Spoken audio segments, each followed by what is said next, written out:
Oke, baik kita akan mulai. Bismillahirrahmanirrahim. Assalamualaikum warahmatullahi wabarakatuh. Waalaikumsalam warahmatullahi Waalaikumsalam warahmatullahi wabarakatuh. wabarakatuh. Uh, Terima kasih.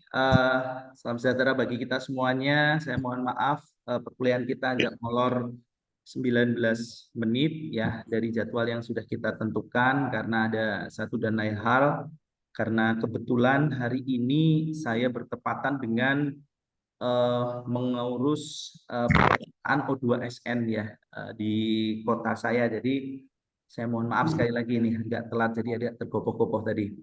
Baik, kemarin saya tadi pagi saya sudah mengirim ada 3 video ya yang saya sudah kirim melalui grup ya, dan mudah-mudahan teman-teman sudah melihat seluruhnya ya. Kalau memang belum ya nanti bisa dilihat setelah kuliah ini selesai. Nah, tadi juga saya coba untuk membuat satu bahan refleksi ya terkait dengan 3 video tadi yang dikaitkan dengan materi kita hari ini. Namun di sini ya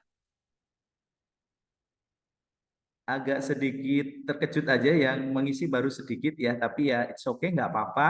Kita akan coba akan elaborasi ya pemahaman teman-teman terkait dengan materi kita yang ketiga ya, ini hari ketiga ya, terkait dengan psikologi psikoanalisis ya dalam olahraga.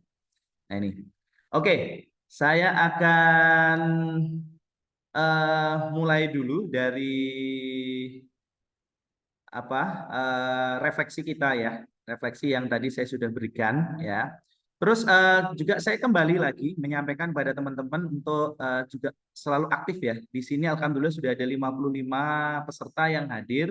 Apakah ada yang kuliah bareng ini, pulbar atau mabar? Yang satu gadget untuk berdua apakah ada? Jadi saya bisa melihat jumlah peserta yang hadir ini ada 55 ya. Jadi kurangi 1 54. Jadi semuanya ada. Saya, Pak. Oh, oke.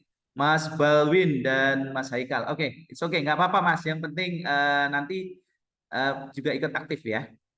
Baik, kita akan coba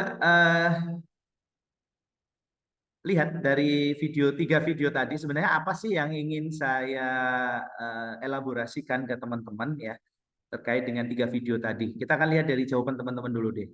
Yang saya lihat di video pertama memperlihatkan respect yang tinggi dari seorang atlet triathlon ya asal Britania Raya yang merelakan emasnya demi memapah yang diberitakan merupakan saudaranya yang sedang sempoyongan sehingga oke, ini bahasanya saya coba artinya ini tadi atlet dari Britania tadi melihat teman satu timnya yang merupakan saudaranya itu sempoyongan dan sebenarnya harus masuk finish dan dia harus berusaha untuk memapahnya sampai finish begitu ya. Kemudian apa ini? Tapi dilihat dari penonton dialah pemenang sesungguhnya. Oke, di video ini kita belajar tentang peduli kepada sesama, apalagi pada saudara kita, walaupun dengan mendorong tampak seperti merugikan kita, tetapi kenyataannya tidak seperti itu. Dengan menolaklah kita lebih banyak diuntungkan. Oke, waduh, wise sekali nih. Video kedua memperlihatkan wasit sepak bola yang sedang diskusi dengan orang tua pemain, tapi alasan wasit sampai minggir ke tepi lapangan karena mungkin orang tua pemain terlalu over semangat saat mendukung anaknya sehingga mengganggu konsentrasi para pemain saat bertanding.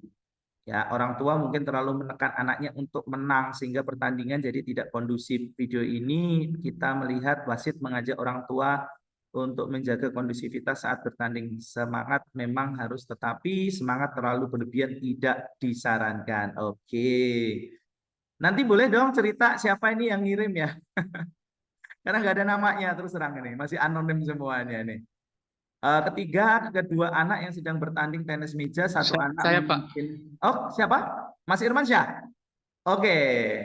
Next time dikasih nama ya. Iya, Mas Irmansyah bukan seorang yang introvert, kasih nama aja nggak apa-apa. ya, Menampilkan yang ketiga nih, sedang bertanding, satu anak memimpin poin karena kecerdikannya dia memanfaatkan tubuh lawannya yang kecil dengan melakukan serve yang tidak bisa digapai oleh lawannya. Sehingga lawannya frustasi, sedih. Sang anak yang memimpin poin memang menang, tetapi dia tidak menunjukkan sportivitas di atas lapangan. Seharusnya dia bermain dengan semestinya ya, agar dia pas lawan setara, maka dia yang lebih paham cara melawannya. Oke, ya saya paham intinya. Tetapi apakah itu juga menjadi satu strategi juga ya? Kadang itu juga jadi satu strategi nih. Ternyata lawan kita tenis meja itu tangannya nggak bisa menjangkau ini ya.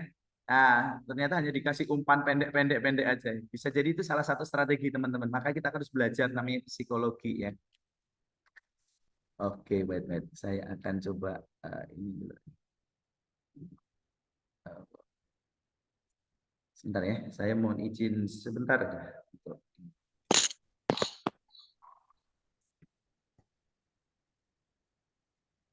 Oke. Tadi Mas Irman Syah ya. Thank you Mas Irman Syah. Analisanya sangat bagus ya. Sangat bagus sekali. Ya, nanti kita coba diskusi ya nanti saat perpilihan ya. Oke. Ini sudah. Sebarang Pandi. Ngerti. Next, oke. Bagaimana sistem pelatihan membentuk karakter siswa tersebut di video ketiga ya? Oke, ini masih anonim, masih banyak yang nggak mau ngasih nama ya. Sebenarnya boleh nggak apa-apa ya, kasih nama. Bagaimana mengapa anak itu bisa tidak sportif saat mulai permainan karena murid tersebut memiliki karakter yang tidak baik dan adanya datang seorang pelatih sekaligus mantan pemain basket yang handal. Dia membuat karakter itu menjadi berubah, menjadikan bahwa kegiatan olahraga tidak tentang hanya menghadapi pertandingan tetapi juga menunjukkan kepedulian. Oh, video 1, 2 ini. Aduh, saya ini bingung ini. Ini video yang mana ya? Oke. Ini ada kenapa anak itu tidak sportif? Oke. Sportivitas dibangun dari kata kerja sama, dibangun dari kata kerja sama. Bahkan anak tidak mengetahui sportivitas berarti bukan atlet profesional. Jadi tidak tahu yang mana olahraga sebenarnya. Oke. Ya, teman-teman, pada prinsipnya saya sangat menghargai usaha teman-teman untuk menjawab ya. Tetapi apapun itu ya, coba kita akan berusaha untuk apa ya istilahnya belajar untuk memahami ya. Kalau dalam bahasa kerennya itu mengelaborasi ya pemahaman kita tentang satu masalah. But it's okay, nggak apa-apa. Namanya masih belajar ya. Kita akan pelan-pelan. Kita akan masuk di materi kita yang ketiga kita. Ya, ini adalah terkait dengan psikoanalisis. Ya. Nah, kalau tadi di Padlet mungkin bahasa tulisnya mungkin banyak yang masih harus banyak dilatih ya.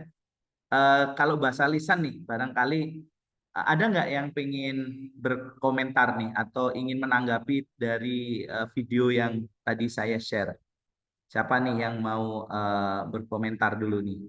Boleh raise hand, tunjuk jari dari ini ya, dari aplikasi ya, biar saya juga bisa memantau.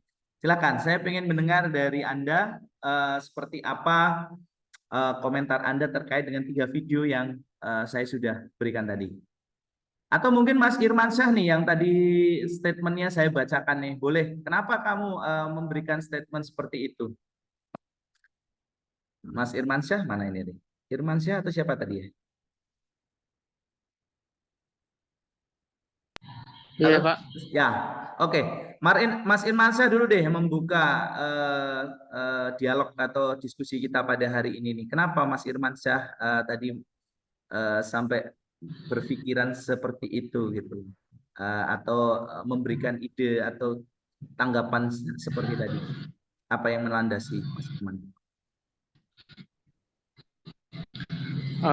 Mungkin terkait materi kita hari ini kan, Pak, Ya. tentang psikoanalisis, tentang tingkah laku seseorang berada di bawah alam sadar.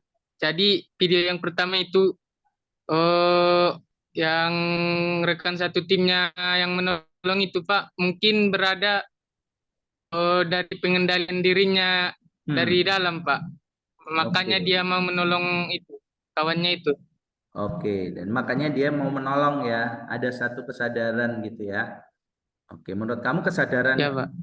kemauan dia menolong itu adalah salah satu dari bagian alam bawah sadarnya ya. Iya, Pak. Oke, makasih Mas Irmansyah. Kemudian kalau video yang kedua, apa yang bisa kamu komentari Mas Irmansyah?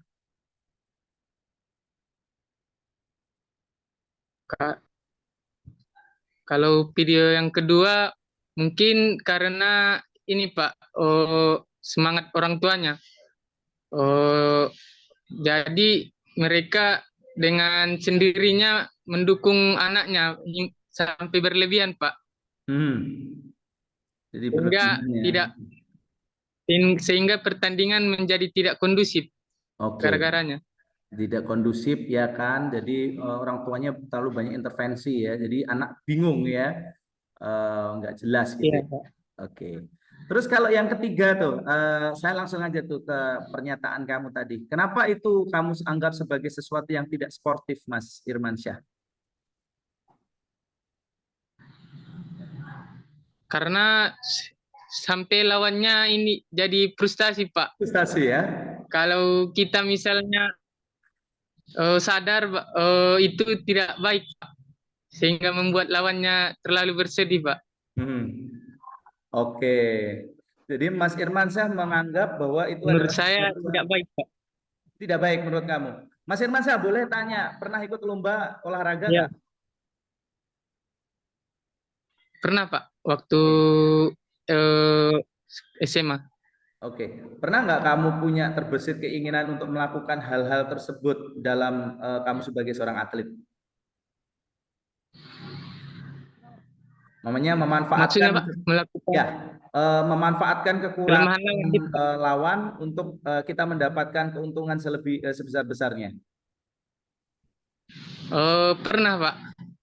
Sorry, Waktu lomba apa kalau boleh tahu? Cabur apa? caburnya atletik Pak. Nah, Tapi atletik. yang saya mau bilang ini waktu main bulu tangkis Pak. Nah, bulu tangkis, oke ya. Bulu tangkis itu kan bisa tuh memanfaatkan tinggi badan ya. Anak-anak yang Iya Pak. posturnya agak pendek dari kita kasih aja bola-bola lambung kan. Itu sah nggak sih menurut Mas Irmansyah sebagai seorang calon guru olahraga atau pelatih? Sah nggak seperti itu? Sah aja sih Pak, karena tidak ada yang dilanggar Pak dari peraturannya.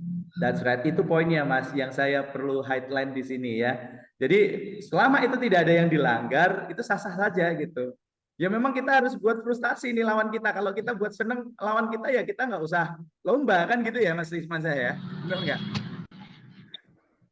Kita nggak usah lomba. Benar Pak. Ya, oke, itu poinnya teman-teman. Jadi ternyata memanfaatkan psikologi lawan itu juga penting tuh. Masih ingat nggak waktu pertemuan pertama kita dulu si Materazzi memanfaatkan psikologi Zidane untuk memenangkan pertandingan itu? Masih ingat nggak? Mas Irmansyah masih ingat nggak kenapa Zidane menanduk Materazzi waktu itu? Masih Pak. Apa? Karena dia menghina saudara Zidane Pak. Menghina saudara Zidane ya, dan Zidane tidak tidak bisa mengakomodir orang-orang yang apa namanya membuli keluarganya kan begitu ya.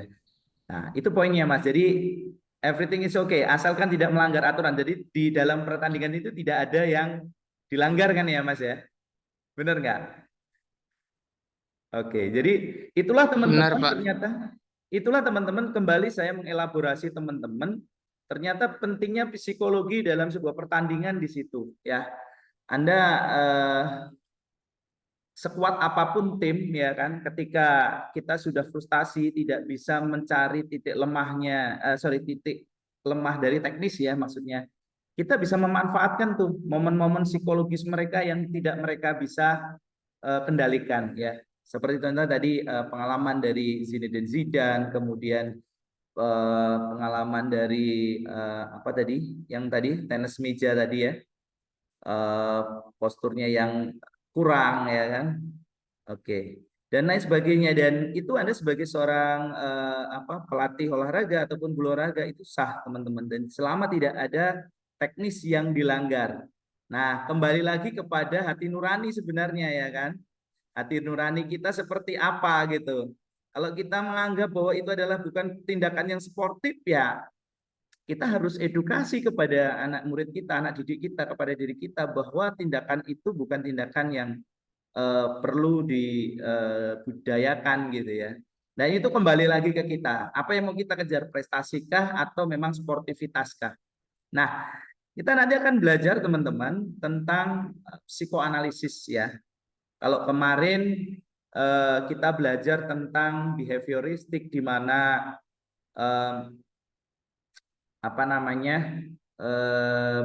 perilaku seseorang itu dipengaruhi oleh lingkungannya ya. Ketika lingkungannya baik ya kita akan jadi baik, lingkungannya buruk ya akan jadi buruk ya. Kita di treatment artinya ya. Ada pengkondisian, itu ada dua, ada pengkondisian secara klasikal dan ada pengkondisian secara apa kemarin? Masih ingat? Pengkondisian secara klasikal dan operan ya. Nah, ini. Nah, seperti apa nanti di akhir sesi ya, di akhir sesi setelah pertemuan keempat ya, setelah materi humanistik selesai, saya akan men-challenge teman-teman untuk mencari ya bagaimana mengkondisikan, pengkondisian atau merubah perilaku seseorang ya, khususnya dalam bidang olahraga. Saya ingin men-challenge, saya ingin memberikan studi kasus bagaimana nih teman-teman dengan pendekatan psikoanalisis atau pendekatan behavioristik atau pendekatan humanistik yang minggu depan akan kita pelajari untuk ya tadi kembali kepada fungsi psikologi tadi, mengendalikan perilaku seseorang sesuai dengan apa yang kita kehendaki. Nah, teman-teman sekalian, kembali ke quote yang saya pernah berikan ke teman-teman ya. Psikoanalisis itu lebih ngedorong atau lebih memfokuskan kepada yang mana nih kira-kira teman-teman? Menurut teman-teman. Kalau dari materi yang Anda baca. Yang atas, the champion are born, atau yang bawah nih, the champion are created. Siapa yang ingin berkomentar? Saya pengen tahu dong suaranya Mbak Ade. Ade Octavia. Nah, kalau nggak dipanggil nggak ada yang mau jawab nih. Mbak Ade, saya random ya ini ya. Saya hanya bawa ini aja, bawa daftar absen. Mbak Ade, halo Ade, Kak Ade. Iya, Pak. Oke, kalau menurut kamu materi yang akan kita pelajari sekarang tentang psikoanalisis ini lebih ke arah mana nih? The champion are created atau the champion are born?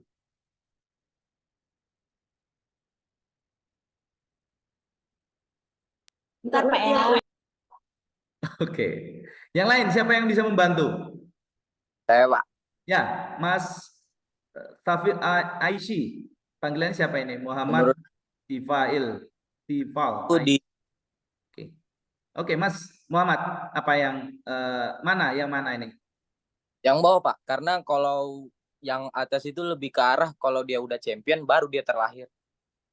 Sorry, ini ada sedikit mispersepsi ya atau miskonsepsi.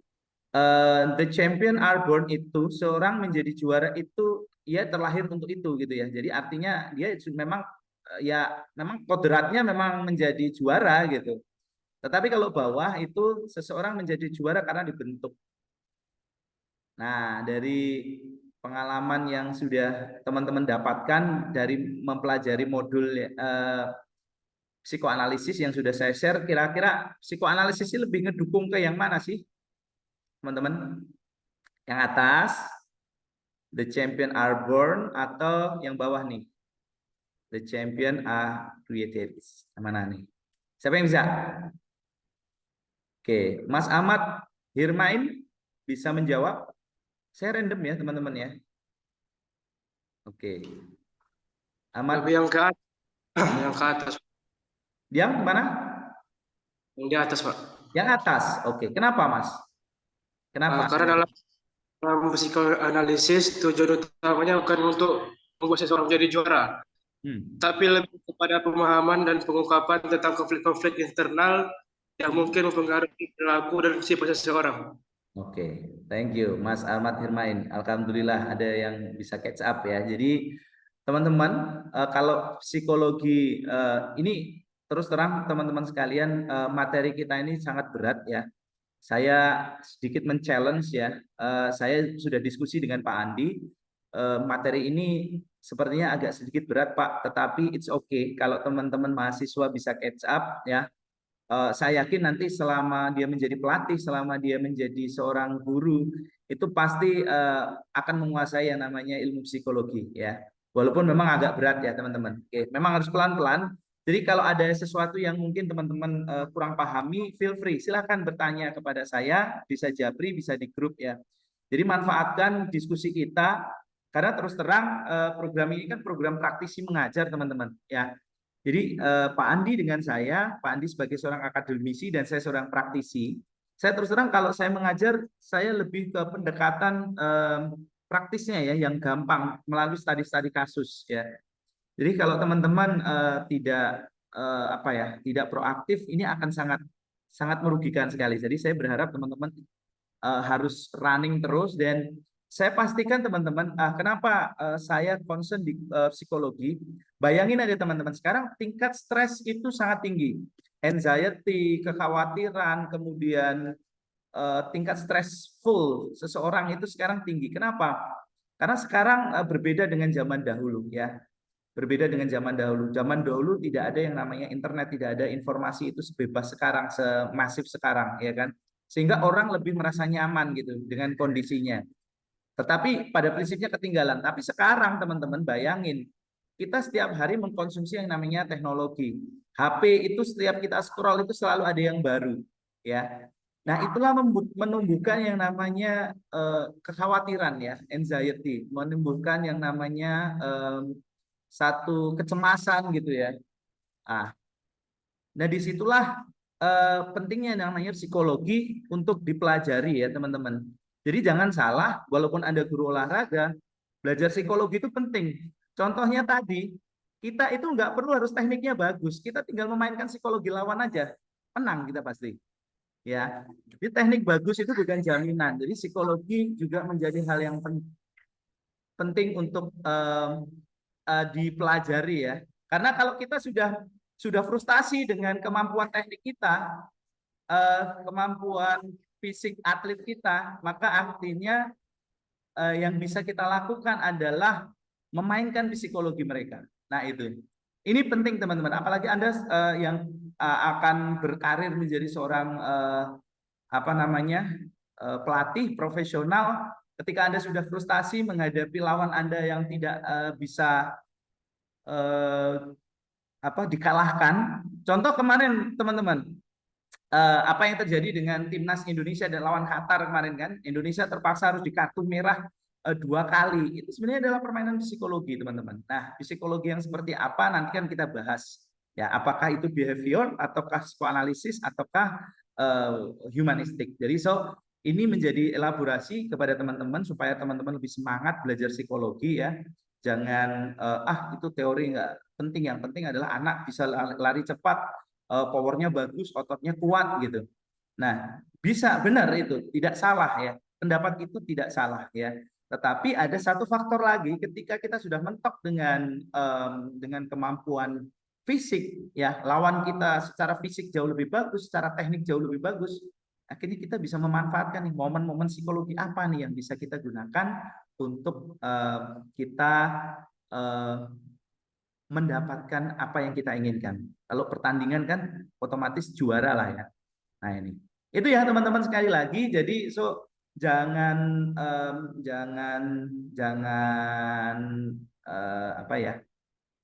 jangan putus asa. Waduh, aku tiap kuliah dengan Coach Adit, saya nggak bisa catch up nih materinya. Jangan putus asa. Saya feel free untuk saya diajak diskusi ya. Bisa nanti bisa telepon atau pengen diskusi terbatas, bisa nanti kita fasilitasi ya. Tetapi ya sekali lagi mohon maaf, saya posisinya di Lampung teman-teman. ya teman-teman di Aceh. Saya juga tidak mungkin nyamperi teman-teman ke Aceh, dan teman-teman juga nggak mungkin mau datang ke Lampung. Kita bisa pakai teknologi ya, kita bisa diskusi, silahkan ya. Jadi sekali lagi teman-teman, di pertemuan ketiga ini saya tidak bosan-bosannya mendorong teman-teman untuk selalu belajar secara holistik ya, secara menyeluruh ya, jangan parsial, jangan setengah-setengah. Oh, belajar psikologi ya psikologi aja gitu. Tapi psikologi yang dihubungkan dengan keolahragaan ya. Momen-momen apa nih dalam keolahragaan, dalam pengalaman saya selama menjadi atlet, selama menjadi seorang pelatih, barangkali teman-teman pernah menjadi seorang pelatih, yang bisa saya elaborasikan dengan materi psikologi yang kita pelajari hari ini. Oke, jadi itu ya sedikit pengantar ya. Dan sedikit lagi tuh, banyak itu pengantarnya. Oke, baik. Sekarang kita akan masuk ke yang lebih core ya, tentang psikoanalisis ya. Tadi hanya pengantar saja ya. Jadi psikoanalisis ini seperti yang disampaikan oleh Mas Ahmad Hirmain tadi ya, bahwa dia lebih mendukung kepada the champion are born ya. Artinya ya juara itu ya memang ya dilahirkan untuk menjadi seorang juara. Dia juara ya memang dia ditakdirkan, dia dikodratkan oleh Tuhan, dia mendapat given dari Yang Maha Kuasa bahwa dia adalah seorang juara. Itu pandangan dari seorang psikoanalisis ya. Jadi psikoanalisis ini teman-teman sekalian, ini lebih mengedepankan bahwa manusia itu memiliki pikiran, memiliki perasaan, keinginan, ingatan ya yang tidak disadari, atau yang dalam artinya adalah alam bawah sadar. Nah, psikoanalisis ini percaya bahwa tingkah laku manusia itu bukan didasarkan atas apa yang dipengaruhi oleh lingkungan. Ya, itu mendebat dari apa yang dikemukakan oleh behaviorisme tadi. Ya, jadi psikoanalisis ini lebih percaya bahwa manusia itu tergerak dipengaruhi oleh alam bawah sadar. Nah, ini. Jadi tokohnya yang terkenal ini namanya ini teman-teman, kalau teman-teman pernah dengar namanya Sigmund Freud. Sigmund Freud, gimana ini bacanya? Nah, teman-teman bebas silakan ya. Ini bapaknya nih. Jadi dia mengemukakan bahwa si Sigmund Freud ini dia bilang bahwa peristiwa yang terjadi di dalam mimpi pastilah bukan keinginan masa kecil seseorang yang belum terlaksana. Jadi alam bawah sadar ini adalah kunci ya. Kalau Nietzsche bilang itu kan mimpi adalah kunci ya teman-teman ya. Tapi kalau Sigmund Freud ini adalah percaya bahwa alam bawah sadar ini adalah kunci yang menggerakkan teman-teman untuk ikut kuliah. Itu siapa sih? Nanti kita akan pelajari. Siapa yang menggerakkan teman-teman untuk kuliah? Teman-teman sadar dengan datang ke sini, ikut join di kelas saya, siapa yang menggerakkan? Kita akan pelajari. Nah, oke. Nah ini, teman-teman, saya ingin mengenalkan kepada teman-teman, ya, dalam psikoanalisis itu bahwa 90% ya perilaku kita ini dalam psikoanalisis ya. Jadi tolong sekali lagi jangan dicampur adukan satu mazhab dengan mazhab yang lain. Ini karena kita berbeda teori ya. Jadi kalau psikoanalisis itu melihat perilaku kita itu 99% ya itu dipengaruhi oleh yang namanya subconscious mind atau alam bawah sadar 90% ya. Sedangkan sisanya adalah 10% itu adalah consciousness mind atau alam sadar. Nah ini agak sedikit berat ya. Jadi kita pelan-pelan. Kalau teman-teman tidak paham silahkan raise hand. Nanti akan saya sampaikan lebih detailnya ya.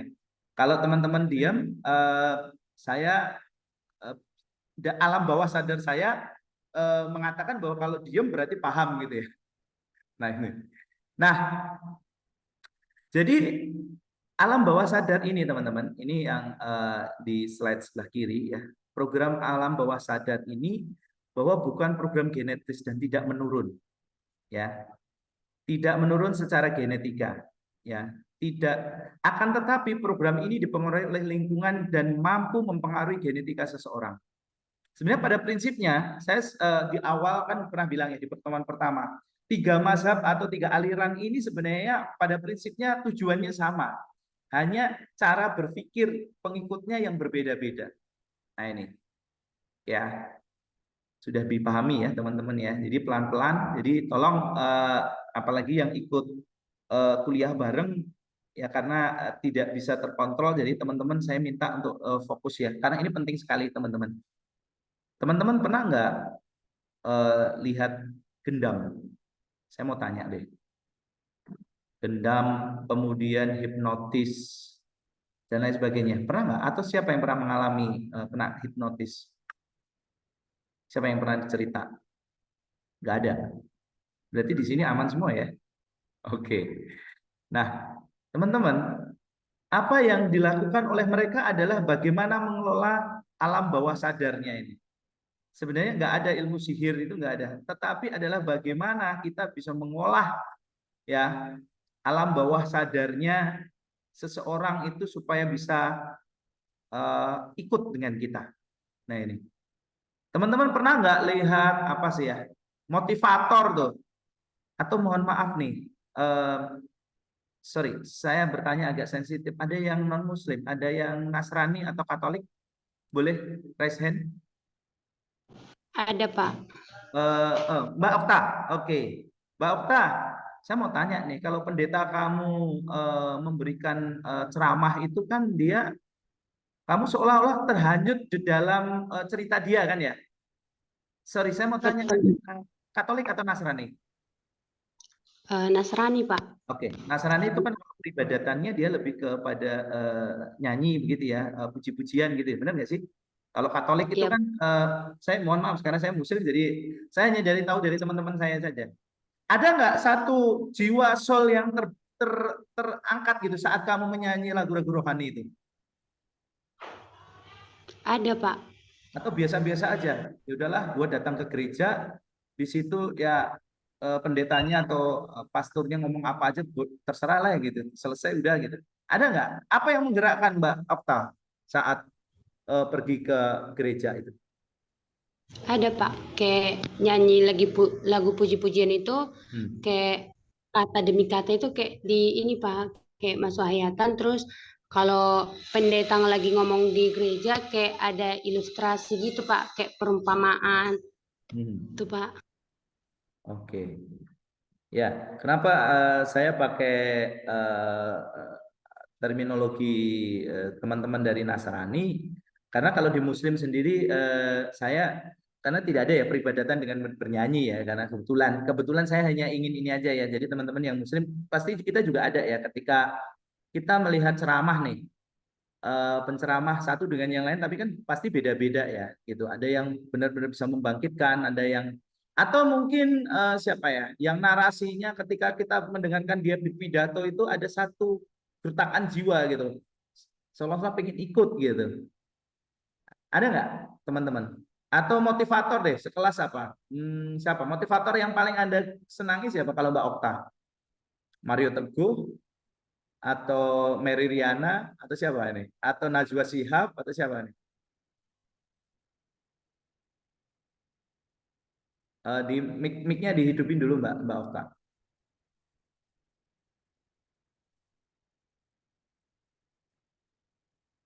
Oke.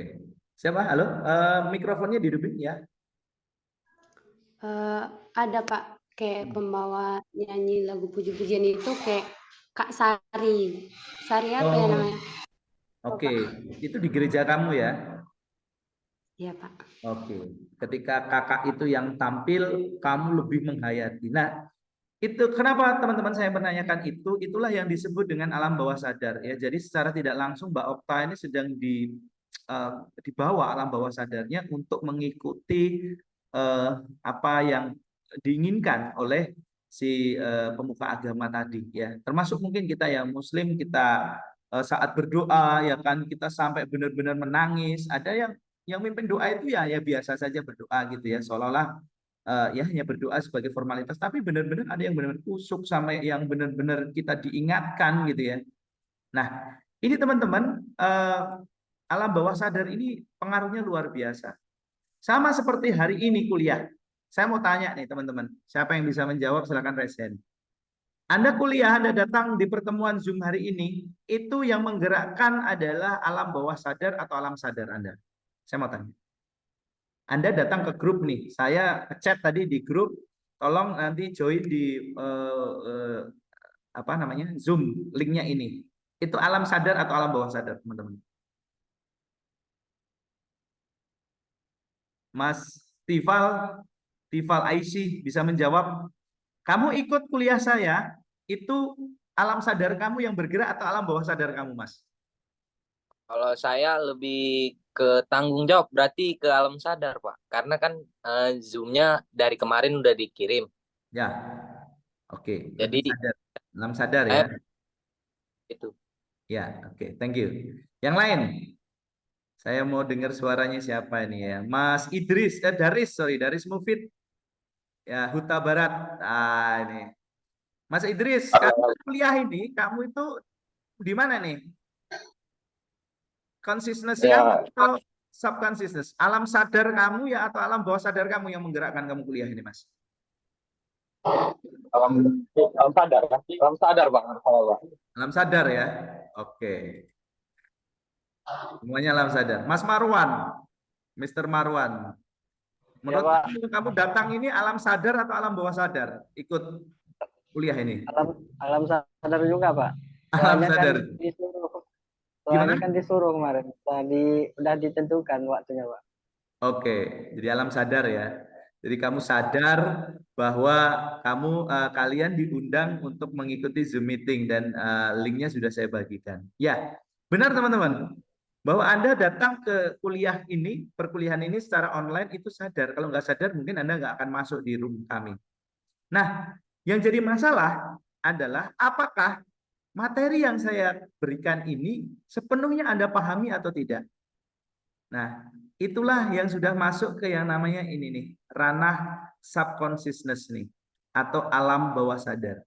Teman-teman kuliah ini dapat materi, memahami materi atau tidak, ya, itu alam bawah sadar. Teman-teman memahami apa yang saya maksud, itu adalah alam bawah sadar, ya. Kalau teman-teman hanya sekedar hadir dalam perkuliahan, itu alam sadar nih. Oh, saya punya reasoning, alasan untuk saya kuliah karena kemarin saya sudah di-share grupnya ya. Sudah di-share informasinya bahwa tanggal 25 April ada perkuliahan pertemuan ketiga. Materinya psikoanalisis, saya suruh belajar, itu saya sadar. Tetapi yang masalahnya, apakah Anda memahami materi yang saya sudah bagikan melalui slide atau modul, ataukah apakah Anda bisa memahami video yang saya berikan? Itu adalah alam bawah sadar Anda, Bapak, teman-teman. Ya, tadi saya minta mengisi Padlet ya, yang mengisi hanya beberapa, sisanya nggak mengisi, ya kan? Itu sebenarnya sadar ketika diberi, ya. Tetapi ketika sudah mau mengisi, bingung mau mengisi apa. Saya masih positive thinking ya, sebenarnya sudah mau ngisi ya, tetapi mau isi apa bingung. Karena apa? Kebingungan Anda tentang materi yang saya ajarkan kepada teman-teman melalui Zoom ini sebenarnya dipengaruhi oleh alam bawah sadar Anda. Apa itu? Yang pertama adalah memori ini, teman-teman. Ingatan. Ya, saya masih ingatkah kemarin ya, ketika kita selalu mencoba-coba terus ya, kita pelajari terus, kita asosiasikan terus gerakan ya. Kemarin kan kalau kita latih terus, maka gerakan itu akan menjadi kebiasaan. Nah, termasuk juga memori kita, teman-teman. Kalau ilmu pengetahuan itu nggak kita akan pelajari terus, ya kita akan lupa, kita nggak akan paham, ya. Oke lah, disclaimer dulu, ya Pak Adit bisa bilang begitu, Coach Adit bisa bilang gitu, karena Coach Adit nggak punya beban, ya hanya ngajar psikologi aja gitu. Tapi saya kan harus menghafalkan apa?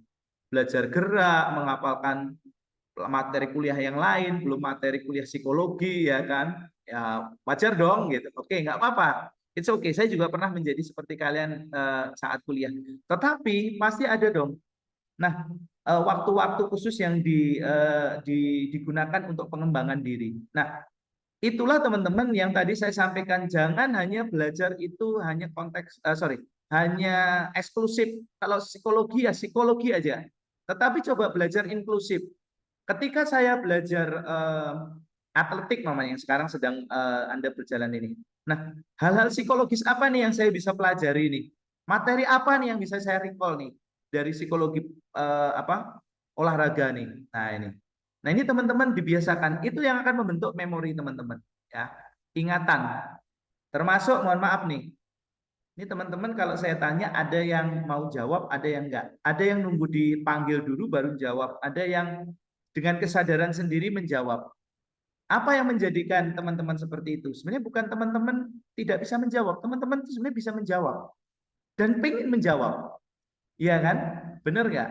Ya, saya tidak bisa melihat wajah teman-teman nih. Tapi pasti ada dalam hati iya nih. Ya kan? Apa yang dikatakan Coach Adit ada benernya nih. Contoh nih. Kenapa kok nggak berani ngomong? Ya, karena ada satu memori di mana ketika saya menjawab dan saya salah, saya akan merasa malu. Ya kan? Nah, itu memori teman-teman. Itulah yang mendorong sebenarnya teman-teman nggak mau ngomong ketika dilempar satu pertanyaan pemantik ya. Tapi ketika ditanya, dipanggil baru mau ngomong. Nah ini. Padahal saya kan sudah sampaikan di awal ya. Tolong ketika ada sesuatu yang tidak dipahami silakan bertanya gitu ya. Ya. Jadi itu teman-teman sekalian ya. Kemudian yang berikutnya apa sih yang mengisi subconscious atau alam bawah sadar? Inner child. Nah, inner child ada yang pernah mendengar? Inner child itu apa sih? Siapa yang bisa menjawab?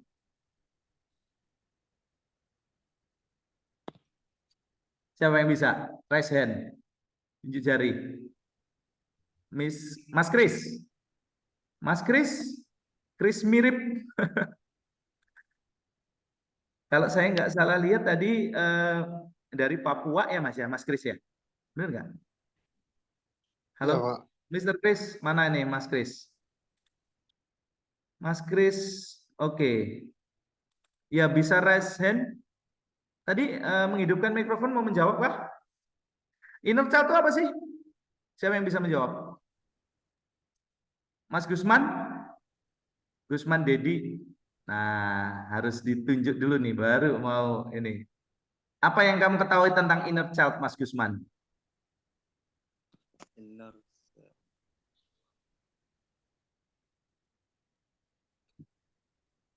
Mas Kris mau membantu menjawab, Mas Gusman?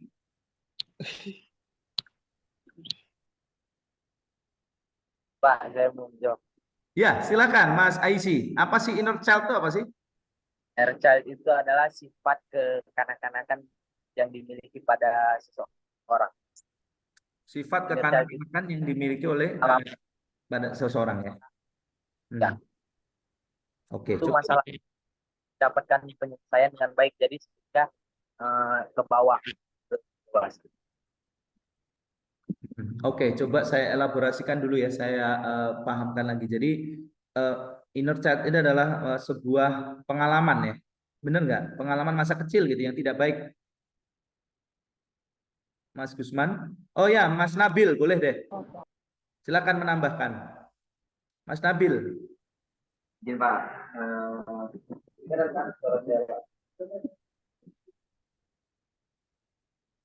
Halo Pak. Ya, silakan Mas Nabil. Menurut saya itu kayak keinginan dia waktu kecil, ketika besar dia juga bisa mengungkapkan dia waktu besar ini katanya waktu kecil itu kembali lagi. Sorry, agak kurang jelas. Oke, langsung ke teknis saja. Mas Nabil pernah nggak mengalami inner child? Atau sekarang punya inner child nggak?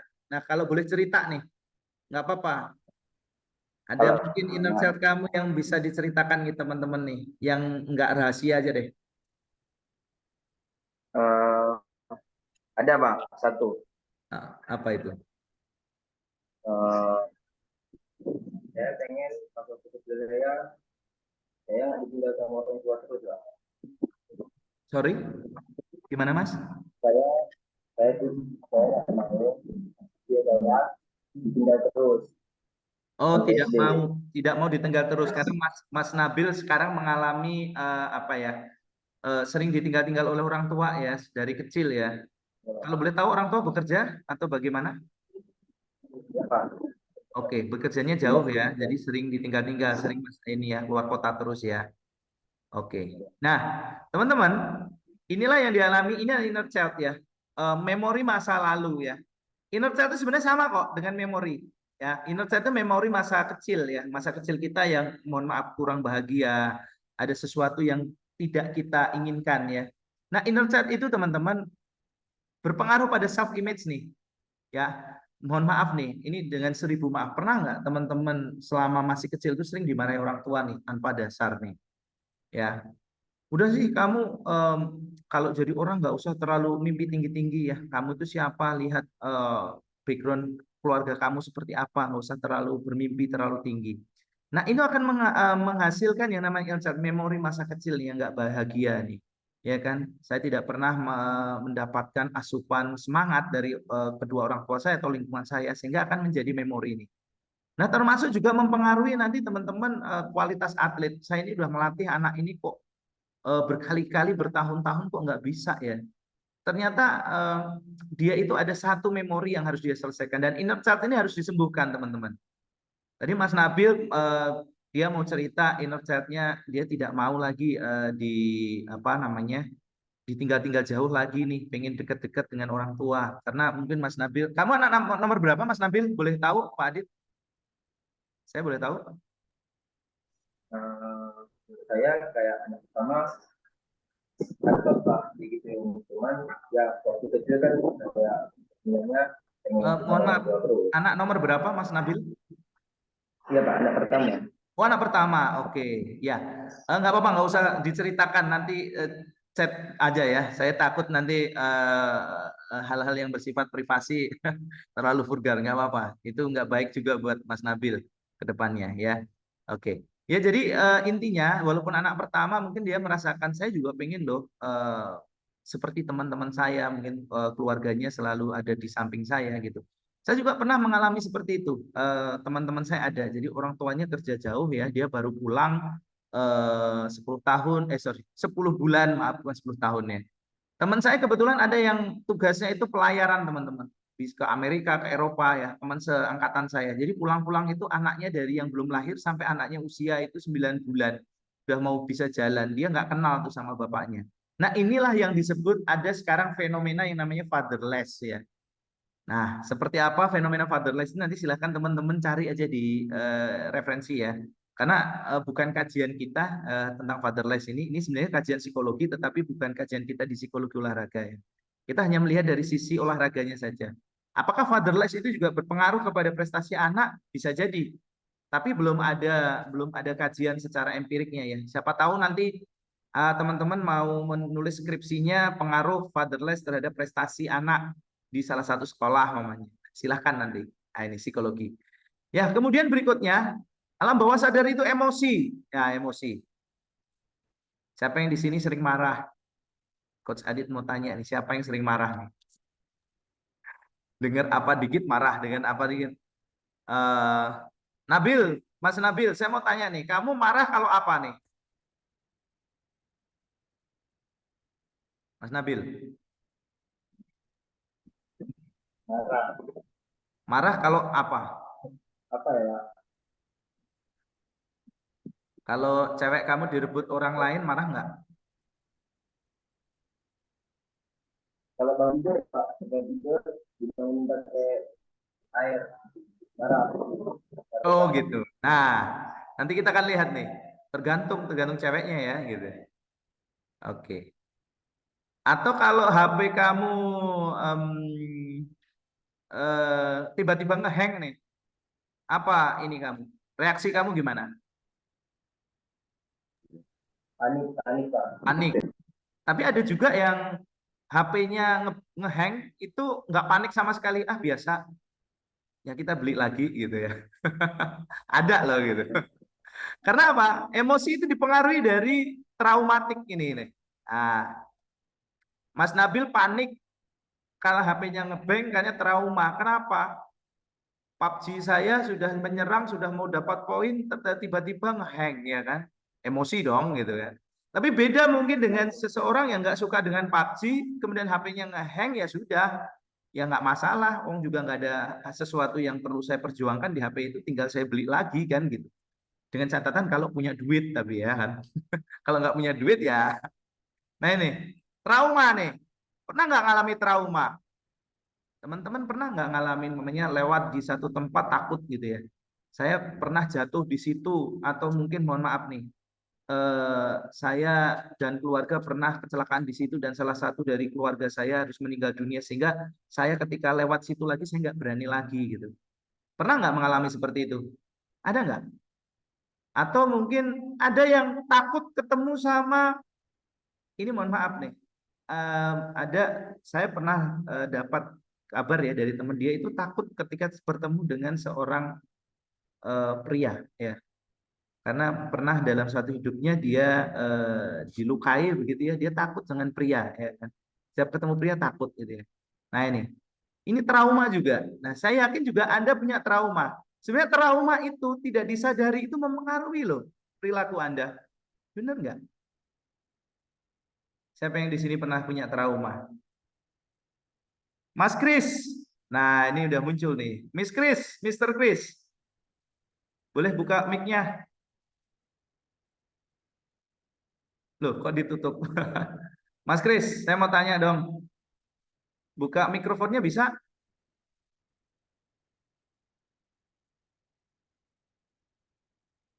Oke, sepertinya agak susah sinyal ini ya. Oke, enggak apa-apa. Siapa yang mau cerita di sini, pernah nggak ada yang punya trauma? Sama seperti kemarin minggu lalu kita belajar tentang behavioristik, Mbak Akila ternyata takut trauma dengan yang namanya kilat atau petir ya. Nah ini trauma. Padahal sebenarnya itu mempengaruhi ternyata 90%. Akhirnya menjadikan Mbak Akila tidak mau lagi bermain-main hujan. Padahal dulu masih kecil dia, karena ada trauma tadi. Ya. Nah, trauma itulah kalau diterus-teruskan ya kan, itu akan menjadi ketakutan ya, akan mempengaruhi. Nah, ini akan menjadi watak kita, akan menjadi habit kita, ya, akan mempengaruhi intuisi kita, ya. Nah, inilah alam bawah sadar teman-teman. Sadar atau tidak Anda sadari bahwa perilaku teman-teman itu dipengaruhi sepenuhnya oleh alam bawah sadar. Ya. Nanti akan kita lihat seperti apa ya di belakang ya. Alam bawah sadar itu mempengaruhi perilaku kita tanpa Anda sadari loh ya. Saya ini setiap kali kuliah psikologi olahraga itu selalu tidak paham gitu ya. Kenapa? Karena ada memori nih ya. Karena ada memori dalam diri Anda bahwa setiap kali pelajaran teori itu pasti membosankan. Ya, setiap materi kuliah teori itu membosankan. Karena apa? Mungkin Anda pernah mengalami satu memori di mana Anda di kelas gurunya hanya ceramah saja, tidak melihat muridnya ini paham atau tidak begitu ya. Sehingga apa? Ketika gurunya ada kemudian guru lain yang bertanya kepada Anda sungkan untuk menjawab. Kemudian ada memori takut kalau yang namanya salah itu ya image kita akan rusak gitu ya. Image kita akan nggak baik gitu ya. Jadi akhirnya apa? Mendingan saya nggak mau tanya lah. Daripada saya tanya, saya hanya dipermalukan. Nah ini memori teman-teman. Dan saya bilang berhati-hati dengan alam bawah sadar Anda ini. Karena alam bawah sadar Anda ini yang akan seperti gunung es ya teman-teman. Di sini saya perlihatkan ini seperti gunung es. Ya, lihat ini. Kelihatannya kecil ya, di atas cuma dikit nih. Alam sadar kita ini reasoning ya kan, nalar, critical thinking sama logical thinking ya. Berpikir logis, berpikir kritis sama nalar ya. Sisanya dipengaruhi oleh ini nih. Ada memori, ada watak, imajinasi, bakat, intuisi ya kan. Intuisi itu lebih ke feeling ya. Biasanya kalau anak laki-laki itu feelingnya lebih kuat ya kan. Nah ini hati-hati teman-teman ya. Jadi sekali lagi alam bawah sadarnya dijaga benar, jangan sampai alam bawah sadarnya ini luka atau sakit. Kalau luka, saya pastikan perilaku kita ya itu tadi akan juga kurang baik. Ya, ini. Termasuk dalam olahraga juga. Ya, masuk dalam olahraga. Tadi Mas siapa ya mengatakan Mas Irmansyah kalau nggak salah ya, itu mah perbuatan yang tidak sportif nih Pak. Masa memanfaatkan kelemahan lawan untuk mendapatkan kemenangan? Ya kebetulan Mas Irmansyah memiliki memori yang bagus ya, selalu ditanamkan oleh orang tuanya kalau bertanding berlomba ya harus sportif ya, jangan sampai memanfaatkan kelemahan orang lain. Nah ini ada memori yang ditanamkan sejak kecil ya, sehingga apa, muncul satu sportivitas. Orang yang nggak sportif, orang yang tidak mau menerima kekalahan orang ya, Anda sudah tahu kalah tapi masih mencari-cari kesalahan orang lain, itu juga sebenarnya adalah alam bawah sadarnya yang mendorong ya teman-teman. Bukan rasionalnya, rasionalisasinya, bukan nalarnya, bukan critical thinkingnya, tapi kadang memorinya. Saya nggak boleh nih kalah nih. Kalau kalah itu memalukan ya. Kalah itu harga dirinya terinjak-injak. Nah, itu memori teman-teman. Ya, makanya kalau ada yang main sepak bola itu sudah kalah kok masih ngamuk ya kan. Berarti dia ada memori yang terluka ya kan. Ada sesuatu yang harus diluruskan.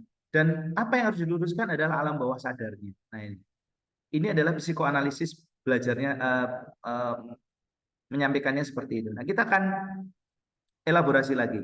Nah, saya akan pernah lihat gambar ini teman-teman atau berita ini? Siapa yang pernah melihat? Pernah, Pak. Oke, siapa? Mas Irmansyah. Oke, coba cerita. Ya, Pak. Cerita deh. Waktu Apa yang SEA terjadi Games sih? di Kamboja, Pak. Ya. Ya, apa yang terjadi saat itu? Waktu itu Ricky Martin Luther mau ngambil minum, Pak, tapi nggak dapat, Pak. Terus dengan respect atlet Singapura ngasih minum, Pak, sama Ricky Martin Luther. Ricky Martin Luther itu yang mana? Yang baju orange, Pak. Yang putih, Pak. Ricky Martin Luther. Ya, Ricky Martin Luther ini pelari Indonesia ya. Ini nih yang sedang minum ini. Nih, Mas Rizky ini. Terus kemudian yang ngasih minum siapa? Atlet lari Singapura, Pak. Oke, sini ya. Ini Singapura nih. Kelihatan dari mana kok ini Singapura? Ini benderanya Singapura nih, ya kan? Nah, ini tadi Mas Irmansyah cerita si Ricky Martin Luther ini, si yang putih ini, baju putih ini, dia itu kan mau minum ya. Dia kan mau ngambil minum di sini nih. Ini kan ada yang ngambil minum nih. Ini lari jarak jauh, dia harus ada minum ya. Ternyata setelah dia minum, gelasnya itu terjatuh. Mungkin karena tangannya licin atau ya basah kuyup semuanya. Akhirnya apa? Gelasnya terjatuh. Ya, dari belakang ini si pelari dari Singapura ini membuat inisiatif, dia juga mau ngambil minum, ya dia minum sedikit terus dia kasihin ke si Ricky ya, pelari Indonesia ini. Nah, Mas Irman, saya mau minta pendapat Anda. Apa yang kamu pelajari dari momen ini, Mas? Mas Irman? Ya, Pak. Ya, apa yang bisa kamu pelajari dari momen ini? Coba hubungkan dengan materi yang kita pelajari pada pagi hari ini. Apa? Terkait alam bawah sadar, Pak, yang mempengaruhi seseorang. Alam bawah sadar siapa? Di Shohrui, Pak. Si Shohrui ini ya, yang pelari Singapura ini ya. Kamu menilainya si Shohrui ini seperti apa, Mas Irmansyah? Orang yang ini, Pak, memiliki sportivitas yang tinggi, Pak. Sportivitas yang tinggi ya. Dia melihat pertandingan olahraga itu bukan sesuatu hal yang hanya ingin memenangkan ya. Dia kebetulan ini yang dikasih sama dia ini minum ini kan lawannya kan, bukan kawannya kan? Iya, Pak. Oke. Nah ini teman-teman sekalian ya. Kadang kita olahraga itu kan tujuannya beda-beda. Ada yang pengen mendapatkan juara, ada yang memang pengen benar-benar saya ingin men-challenge diri saya. Saya ini sudah memiliki kemampuan olahraga yang bagus atau belum sih gitu. Nah, yang seperti yang dilakukan oleh si Shohrui ini. Kalau si Shohrui ini pengen juara, dia tinggal nggak usah ambilin deh, minum haus-haus terserah lo deh gitu. Kan begitu ya Mas Irman saya, benar nggak sih? Ini kan lawannya dia. Iya, Pak. Ya kan? Dan dia masih memberikan kesempatan lawannya untuk minum nih. Saya beriin minum kamu nih supaya apa? Saya punya lawan tanding yang seimbang. Ya, kalau kamu haus tidak minum dalam satu putaran kamu haus, ya saya nggak bisa men-challenge nih diri saya. Masalah nanti terakhir si yang putih ini dari Indonesia ini menang itu bukan sesuatu hal yang berarti. Yang penting adalah sportivitas yang dijaga. Nah ini teman-teman sekalian, inilah yang disebut dengan kepribadian ini. Ya, kita kan bicara tentang kepribadian, ya, personality, ya. Personalitinya Mas Irmansyah pasti juga berbeda dengan personalitinya Mas siapa tadi? Siapa tadi? Mas siapa yang sebelumnya? Mohon maaf, saya kadang agak lupa menghafalkan nama. Personality orang satu dengan orang lain juga berbeda. Termasuk juga personalitinya atlet juga berbeda, ya. Jadi personality atau kepribadian itu adalah keseluruhan cara seseorang individu untuk berinteraksi dengan orang lain. Ya, kembali ke tadi, apakah kita saat melihat teman kita ini, lawan kita ini kesulitan, apakah kita membantu karena memang kita berolahraga tujuannya adalah untuk men-challenge diri kita, ataukah kita memanfaatkan kelemahan lawan kita sebagai keuntungan bagi kita untuk kita mendapatkan juara? Nah ini kembali lagi. Tadi di 3 video sebelumnya kan ada pemain tenis meja yang memanfaatkan kekurangan lawannya yang ukurannya pendek dan tangannya tidak panjang supaya apa dia bisa cepat menyelesaikan pertandingan. Tetapi beda dengan si Sohrui ini yang kita lihat pelari Singapura ini, dia malah justru menyodorkan minumannya atau membantu lawannya untuk mendapatkan minum, ya kan? Yang artinya kalau dari segi keuntungan, Sohrui ini akan lebih diuntungkan karena si Martin ini tidak akan bisa minum dalam kondisi yang lelah atau haus, dia pasti akan mengurangi kecepatannya dalam berlari. Nah ini, tetapi itu tidak dilihat oleh Sohrui sebagai sebuah kesempatan, tetapi justru dia memberikan minum supaya apa? Sohrui mendapatkan lawan yang tangguh gitu ya. Nah ini adalah jiwa-jiwa seperti ini teman-teman. Ini terus terang tidak bisa dijelaskan teman-teman dengan kemampuan teknis. Ini adalah kemampuan psikologis, kemampuan jiwa. Jadi jiwanya yang digerakkan ini. Oke. Thank you ya Mas Irmansyah sudah berdiskusi. Yang lain saya berharap juga nanti juga bisa ikut andil ya. Oke, ini kepribadian teman-teman. Ya. Ricky Martin Simbolon ya ini ya tadi yang disebutkan ya. Dia memberikan atlet. Nah ini adalah momen di SEA Games Laos ya. Ini terjadi seperti ini. Ya, ternyata olahraga tidak melulu curang. Ternyata ada olahraga yang memang benar-benar lawan itu menjadi seorang teman yang diharapkan gitu ya. Kalau kita nggak ada lawan, ya kita nggak bisa melihat apakah kita ini berprestasi atau tidak. Jadi teman-teman sekalian ini yang perlu ditanamkan, termasuk mungkin teman-teman yang jadi atlet, kita kalau mendapatkan lawan yang tangguh itu harusnya senang gitu ya. Ada yang kalau bisa lawan itu jangan sampai dia ikut ya, secara administrasi kita jegal gitu ya, supaya dia tidak bertanding. Kita akan menjadi pemenang itu kalau kita punya lawan teman-teman. Ya, ada yang lebih baik, ada yang kita lawan. Kalau kita tidak lawan kita nggak tahu apakah kita ini pemenang atau bukan, juara atau bukan, juara sejati atau hanya sekedar juara-juaraan gitu ya. Nah ini yang perlu ditanamkan sebagai seorang pelatih, sebagai seorang olahragawan ya kan. Itulah psikologi teman-teman. Membahas sampai di sana ya ranahnya. Nah, kepribadian itu teman-teman masih ingat ya, ada mungkin kalau setiap film-film itu ada yang seperti ini. Ya, ada malaikat begitu ya, kemudian ada si devil ya. Ternyata teman-teman, kalau kita bicara loh kamu itu egois ya. Setelah kita belajar psikologi ini, kita tarik itu kata-kata egois. Ternyata ego itu memang diri kita ya. Jadi diri kita ini teman-teman terdiri atas 3 struktur kepribadian. Ini kata psikoanalisis ya. Ada yang namanya id. Id itu adalah naluri, kesenangan, hasrat, ya kan? Id ya. Kemudian ada yang namanya super ego. Ya. Kalau super ego, kalau id tadi naluri, ya, insting fight or flight itu adalah insting naluri ya. Tapi kalau super ego itu lebih ke nurani, hati nurani, moralitas. Jadi kalau Anda sering lihat film itu ada yang keluar ada devilnya sama ada malaikatnya, angelnya itu. Nah, itulah kan yang merah ini kan bujuk yang nurani. Aduh, udah kayak seperti ini nih teman-teman. Kuliah nih. Udah kuliahnya juga yang ngajar dosennya bukan dosen dari dalam kampus tuh, dari luar tuh. Udah nggak usah. Ikuti aja kesenangan kamu. Udah hari ini kan mau futsal ya. Udah sih ngapain kuliah. Nah ini naluri ya teman-teman. Tapi super ego mengatakan yang lain. Jangan, ya kan?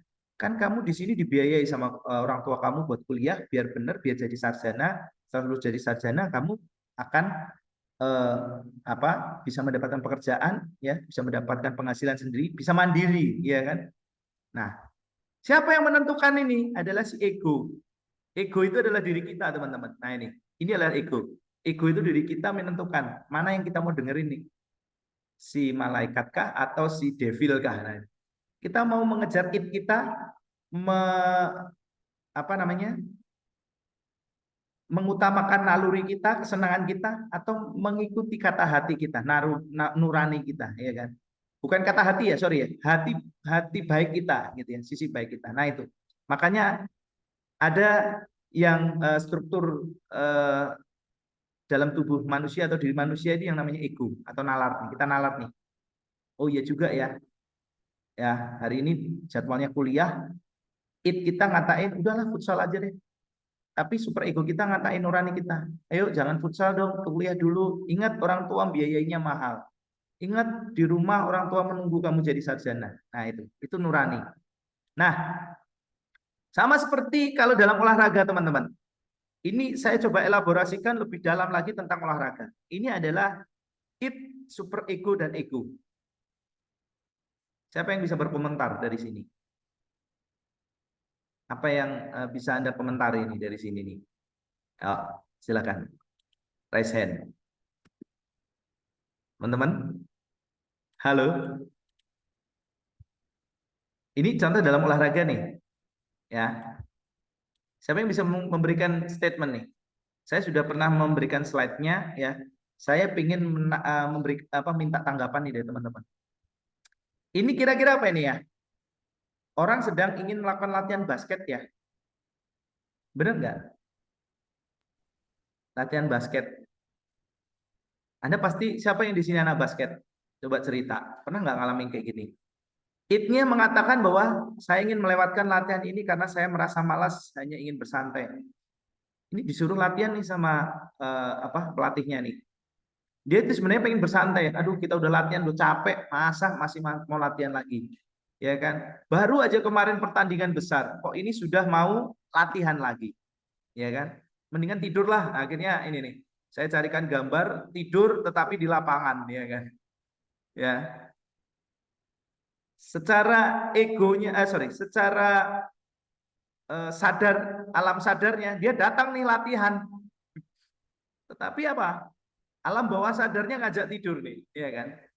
Dia nggak ngerti sama sekali apa yang yang diberikan instruksi dari pelatih. Nah, beda dengan ini nih, yang tengah nih. Ini super ego yang dikedepankan. Saya tidak melewatkan latihan karena ini penting untuk kesehatan dan disiplin saya. Ya kan? Kemarin habis kalau kalau basket itu Liga Mahasiswa ya. Liga Mahasiswa yang menguras banyak tenaga, seminggu lagi mau persiapan Pekan Olahraga Mahasiswa Nasional namanya. Tolong dong kasih kesempatan. Id-nya mengatakan aku harus istirahat nih, harus istirahat. Tetapi super ego mengatakan nggak bisa, seminggu lagi kita mau tampil. Nah, ini. Nah, menurut teman-teman nih, saya mau tanya nih, mana yang sebaiknya diikuti teman-teman? Siapa yang bisa memberikan komentar? Saya minta komentar deh kalau enggak. Siapa yang anak basket ada nggak di sini ya? Oke, dari bawah deh. Saya boleh dengar suaranya Mas Sultan Ismail. Mas Sultan, apakah mendengar suara saya?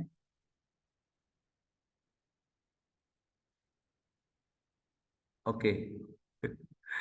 Atau Mas Raja Imam Muda? Atau siapa nih yang ada di monitor nih yang dihidupin? Raja? Tolong di... Pak. Ya, Mas Raja, pernah nggak kamu mengalami kondisi seperti ini, Mas? Pernah, Pak, tapi Tidak dalam bentuk olahraga, Pak. Oke, dalam bentuk apa? Kayak kepribadian gitu sih, Pak. Contohnya? Contohnya kita kayak mau kuliah gitu, tapi yang di warna merah ini rasanya malas gitu, Pak. Terus apa yang kamu Hanya lakukan saat itu? Ini tidur-tiduran aja, main HP, main game gitu, Pak, jadinya. Oke, Mas Raja. Nah, saya boleh tahu dong waktu itu mana yang kamu akhirnya gunakan? Ego kamu mengarah kemana? Ke id kamu atau super ego? Ke ego sih, Pak. Ke ego. Nah, egonya yang mana? Ego. Oke, ego kamu waktu itu memilih mana? Lebih memberatkan ke id-nya atau ke super egonya? Ke id-nya, Pak. Ke id. Jadi mendingan nggak usah kuliah, tidur aja gitu ya. Iya, Pak, gitu sih. Kenapa alasannya? Apa alasan yang menjadikan kamu saat itu pengen tidur daripada kuliah? Capek mungkin, Pak, begadang. Capek begadang ya.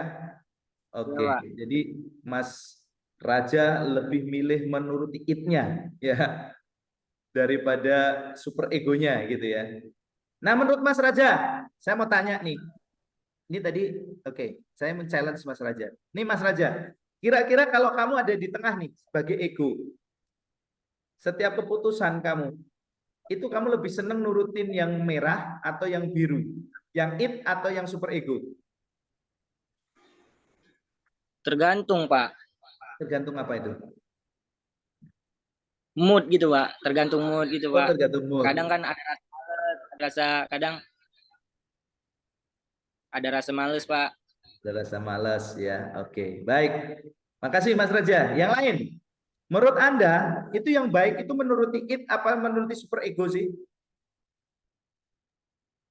Super ego, Pak. Mas Aisy. Mas Aisy lebih setuju menuruti super ego. Oke deh, gini aja supaya banyak yang aktif, saya minta tolong di chat box ditulis lebih baik menuruti naluri, kesenangan atau nurani atau moral. Nah ini, silakan ditulis di chat box ya kalau bisa, silakan. Saya ingin lihat nih. Oke, silakan bisa ditulis ya. Kita akan lanjutkan. Tadi ya, id mengatakan diajak tidur, tetapi super ego mengatakan jangan. Ya, itu tanggung jawab seminggu lagi kita mau ada pertandingan besar. Ya, akhirnya apa? Ego Anda, nalar Anda, ya sudah, oke, super ego, baik. Kita nanti akan lihat ya. Kalau kita terlalu menuruti super ego kita akan jadi seperti apa? Kalau kita terlalu menuruti id kita akan jadi seperti apa? Oke. Super ego ya. Oke. Nah, teman-teman, ini adalah satu oke, ini super ego sih. Oke. Ini kelihatannya Anda ini masih normatif ya menjawabnya ya. Seolah-olah super ego itu adalah segala-galanya dan pasti benar. Nanti kita akan diskusikan nih teman-teman. Ada yang menarik ini.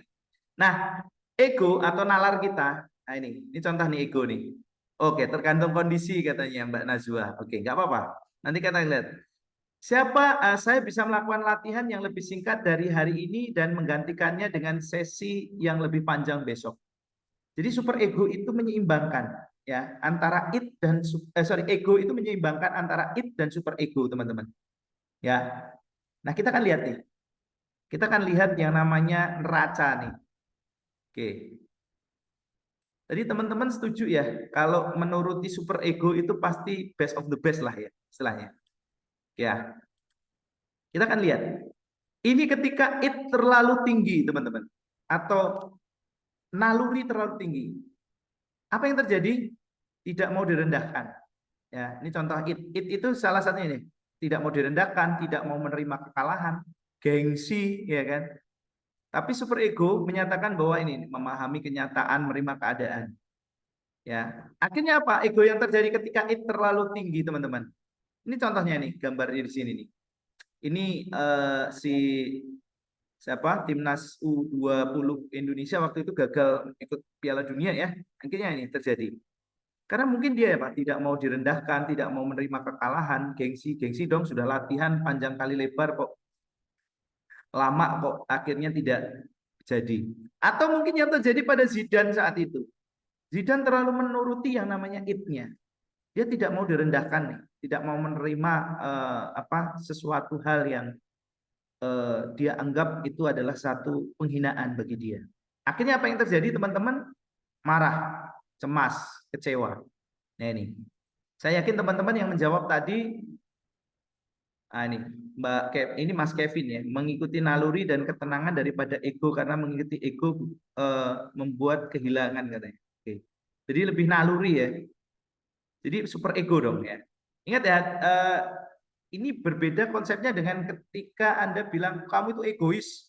Yang benar itu memang ego. Ego harus bisa menyeimbangkan antara ini. Kalau egois itu kan gini nih, jadi marah, cemas, kecewa, ya kan, gengsi, ya kan, itu ya. Jadi sekali lagi sekarang kalau orang itu tidak mau ngalah, gengsi, nggak mau menerima kekalahan, itu bukan egois ya, tapi idis, gitu ya. Jadi ini istilah baru ya, bukan egois tapi idis ya. Tetapi kalau orang itu terlalu baik, ya kan, itu sebenarnya bukan egois, tapi super egois ya kan. Ini pengalaman baru ya. Karena istilahnya ternyata dalam psikologi itu ego itu adalah keseimbangan. Nah, jadi apa? Kalau it terlalu tinggi, teman-teman. Jadi kalau tidak perasaan kita terlalu tinggi, yang itnya ini, naluri kita terlalu tinggi, apa yang terjadi? Jika seorang dengan it yang terlalu dominan, nah ini di sini teman-teman silakan dilihat di slide paling pojok kiri bawah ini. Jika orang terlalu it-nya terlalu dominan, mungkin akan terjadi hal-hal yang impulsif. Impulsif itu tidak sesuai dengan kontrol ya. Seperti ini nih contohnya Zidane nih. Zidane ini nanduk si Materazzi itu impulsif. Sembrono itu ngawur kadang. Tidak terkendali atau psikotik ya. Itu terlalu it ya kan. Ketika Anda mendapatkan masalah tadi, Mas siapa tadi? Mas siapa tadi? Raja tadi ya. Saya mendingan tidur Pak karena capek. Ya kan? Nah, itu tadi dia menuruti it-nya. Ya, akhirnya Pak impulsif, ngawur kan. Waduh, harusnya kuliah kok malah tidur padahal orang tuanya berharap bahwa kalian diminta untuk kuliah. Sembrono itu kan ngawur ya. Impulsif itu tanpa kontrol, tahu-tahu tidur aja. Atau mungkin tidur di kelas ya kan. Karena ngantuk, tidak terkendali. Nah, apa yang benar atau apa yang salah? Nah, ini dapat menyebabkan gangguan kepribadian. Nah, biasanya ini menghindar nih biasanya. Nah, ini. Nah, sekarang kita akan challenge nih pendapat teman-teman nih. Karena teman-teman banyak mendukung super ego, lebih baik menuruti super ego. Ya. Kelihatannya sih baik ya, tapi kita akan lihat nih kalau super ego kita yang terlalu dominan gimana nih hasilnya. Oke. Nah, sekarang timbangannya berat ke yang sebelah biru nih ya. Super egonya terlalu tinggi ya. Apakah baik super ego terlalu tinggi? Kita itu terlalu menerima kenyataan, menerima keadaan itu apakah baik nggak sih menurut teman-teman? Saya mau tanya deh, siapa yang bisa memberikan jawaban? Oke, saya mohon aktif deh, siapa yang pengen menjawab yang lain? Anak cewek. Oke, saya mau tanya nih Mbak Amelia. Amelia Putri deh. Ini berdua nih sama Mbak Junia. Mbak Amelia boleh buka mikrofonnya? Saya mau lihat atau dengar suaranya. Mbak Amel? Miss Amel? Kak Amel? Oke, Mbak Amel, saya mau tanya dong ke kamu. Kamu kan cewek ya. Kamu kalau terlalu menuruti super ego, menurut kamu baik nggak sih? Terlalu menerima kenyataan dan keadaan itu baik nggak? Gimana Pak? Bisa diulangi Pak? Oke, saya ulangi. Terlalu menerima keadaan. Bisa dilihat slide-nya? Kamu lihat slide nggak? Lihat Pak. Oke. Ini kan super egonya yang terlalu tinggi nih. Menerima atau memahami kenyataan, menerima kenyataan itu sebenarnya baik nggak sih menurut kamu?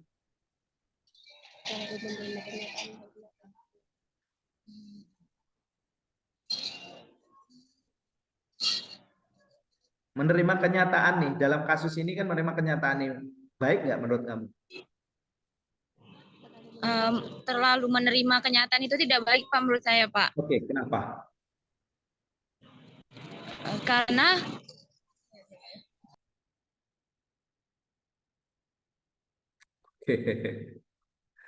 Ya, aduh, karena apa ini? Bisa dihidupin lagi, Mbak Amel? Baru karena langsung mati mikrofonnya. Atau yang lain silakan, boleh membantu. Oke. Oke, Nabil, silakan Mas Nabil. Menurut kamu terlalu menerima kenyataan itu bagus nggak sih, Mas Nabil? Saya harus pada baiknya ya menurut saya bagus lah. Karena ini sudah bawahnya Tuhan ya Allah.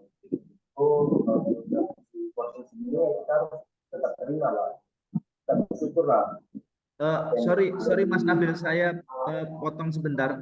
Kamu pakai handsfree ya, bukan pakai headset ya? Karena kalau pakai headset, soalnya ini suaranya Ya, Pak. gema Mas, tidak jelas Mas. Oke. Ini udah jelas Pak. Ya, oke. Nah ini, karena yang satunya kamu kasihin teman kamu ya itu ya? Enggak Pak. Oke, diulang lagi Mas Nabil, silakan. Ya Pak, menurut saya super ego ya tadi Pak. Ya. Pak, menerima kenyataan itu bagus apa enggak? Menurut saya baik Pak, karena kalau udah bawa Tuhan nih Pak, Allah kan udah kasih posisi ini, kita harus tetap bersyukur apa yang udah dikasih sama Allah Pak. Oke. Jadi ya kan itu sebagai kenyataan Pak, udah dikasih kenyataan sama Allah, jadi kita harus terima padanya. Ya, tetapi kalau terlalu menerima nih, itu baik ya? Itu Pak, ingin menambahkan. Boleh, silakan. Kalau tadi kalau udah dikasih Tuhan apa yang dikasih kayak gini harus diterima dengan baik, ya itu sebenarnya benar. Tapi kalau terlalu itu ada buruknya juga Pak. Buruknya itu seperti yang di bawah itu ada rasa minder, ada rasa bersalah. Jadi kalau udah terlalu bakal stuck di situ aja, nggak mau ke depan terus. Oke. Betul Pak. Ya, that's the point. Oke, yang lain, Mas Huta Barat tadi. Ya, silakan Mas Daris. Ya, kok menurut saya bagus untuk kondisi, tapi kurang bagus untuk diri sendiri, Pak. Oke. Kalau untuk kondisi itu pengalaman saya ya, dulu saya pernah ikut basket. Jadi saya terlalu mengikuti IT tadi ya Pak ya. Nah, di situ saya mengikuti IT saya malas, saya tidak mau latihan. Jadi akhirnya ketika dilawan antar klub, saya malah blunder, saya nggak bisa di situ. Tapi kalau saya mengikuti itu, ya malah kelelahan, saya ya seperti sini menyebabkan kecemasan, stres, dan malah saya bisa jadi depresi Pak kalau saya terlalu. Jadi untuk kondisi mungkin bagus, gitu Pak. Sorry, diulang lagi ya statement yang terakhir Mas, saya tidak mendengar tadi. Kalau untuk super ego, itu mungkin untuk diri sendiri. Karena kalau saya mengepres diri saya terus-latihan, itu mungkin akan menyebabkan kecemasan, stres, dan depresi untuk diri. Oke. Ya, that's right. Ya, tadi kembali ke tadi ya, teman-teman. Ke vote ini tadi ya. Anda terlalu malas juga sebenarnya nggak bagus ya. Menuruti it juga nggak bagus, ya kan? Malas-malesan gitu. Tetapi terlalu menuruti super ego, latihan terus, diforsir terus, juga nggak bagus. Kenapa? Akan ya tumbang juga kita gitu. Ya kenyataannya harus latihan ya, latihan terus, nggak peduli mau hujan mau sakit badannya latihan. Akhirnya apa? Akhirnya apa? Diri kita ini tadi teman-teman. Kalau kita terlalu menuruti super ego, tadi yang dijelaskan oleh Mas siapa tadi? Mas Mufid Huta Barat tadi ya. Kalau kita terlalu menuruti super ego juga sebenarnya nggak bagus teman-teman. Nah ini, kenapa? Kita akan inferior. Inferior itu merasa minder ya. Ketika terjadi kesalahan, ujung-ujungnya ya kalah. Ya sudah deh, memang kenyataannya begini. Ya sudahlah, saya nggak bagus. Akhirnya apa? Minder. bersalah, ya. Apa yang terjadi teman-teman? Individu yang super egonya terlalu mendominasi mungkin akan kaku secara moral dan dalam keyakinan gitu. Setiap kali dimintain pertimbangan, nanti dulu deh, saya mau tanya dulu sama bapak ini, ya kan? Bayangin tuh, kalau atlet kalian itu super egonya terlalu tinggi, semua yang dikatakan oleh pelatih, ya bagus sih didengarkan ya. Tapi dikit-dikit nanya pelatih, dikit-dikit nanya pelatih. Pusing nggak Anda teman-teman? Sebagai pelatih, siapa yang pernah mengalami seperti ini? Itu super egonya terlalu tinggi tuh. Mas siapa namanya? Mufid tadi menjelaskan atlet basket sih. Atlet basket. Pelatihnya selalu nggak ngasih, ini nanti habis ini latihan ini ya. Terus Mas Mufid nanya terus, Coach, hari ini latihan apa Coach? Coach, hari ini programnya apa Coach? Begitu nggak Mas Mufid? Enggak sih Pak, kami lebih mengikuti yang ya disuruh aja. Oh gitu. Siapa di grup? Oh ya, pernah nggak nanya-nanya terus gitu sama pelatih? Atau kamu sebagai seorang pelatih pernah nggak ngelatih anak ya tiap kali apa-apa nanya terus? Pernah nggak? Pernah Pak. Itu Pernah. Kesel nggak kayak gitu? Pernah nggak? Apa yang dirasain ketika anak nanya terus atlet ini dikit-dikit nggak bisa? Kesel Pak. Oke. Karena apa? Dia merasa ini loh minder, takut salah, takut pelatihnya ini. Padahal sebenarnya sudah tahu. Ya, dia memang harus sedikit menggunakan yang namanya nalurinya ya. Nggak apa-apa tuh. Atlet gengsi dikit nggak apa-apa deh. Nggak mau ngalah dikit nggak masalah tuh. Yang penting seimbang teman-teman. Nah ini yang ingin saya sampaikan, yang kita perlu sampaikan di sini.